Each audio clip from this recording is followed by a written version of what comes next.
अस्सलाम वालेकुम। मैं मलिक शेख। ये औरंगेटाउन की वो जगह है जो सबसे मशहूर जगह है बनारस। यहाँ पे आए दिन का यही मसला है, ट्रैफिक जाम हो रही होती है, पर यहाँ पे कोई पूछने वाला नहीं। आम दिन में भी यही मसला हो रहा होता है, और अभी रोज़े के टाइम में भी आप देख लें यहाँ कितनी ट्रैफिक जाम है और कितने बदारे लगे हुए हैं। इस तरीके के बदारे आगे भी बहुत लगे हुए हैं, पर इस पर कोई कार्रवाई नहीं होती है, पता नहीं क्यों नहीं होती है।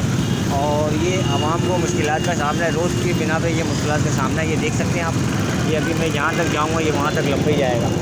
आपको दिखा रहा हूँ ये कितनी ट्रैफिक जाम है। अभी हम बनारस से पीछे से भी होते हुए आ रहे हैं, ये पीछे से जाम चले आ रहा है, और ये अभी आगे तक मैं आपको दिखा रहा हूँ कितना जाम होगा।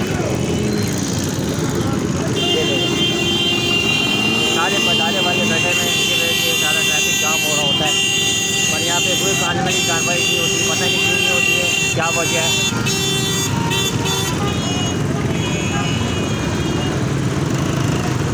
तो मेरी हुकूमत से दरख्वास्त है कि इस पर फौरी नोटिस लें और इस पर कार्रवाई करें फौरी तौर पर, क्योंकि आवाम को रोज़ की बुनियाद पर मुश्किलात का सामना करना पड़ रहा है।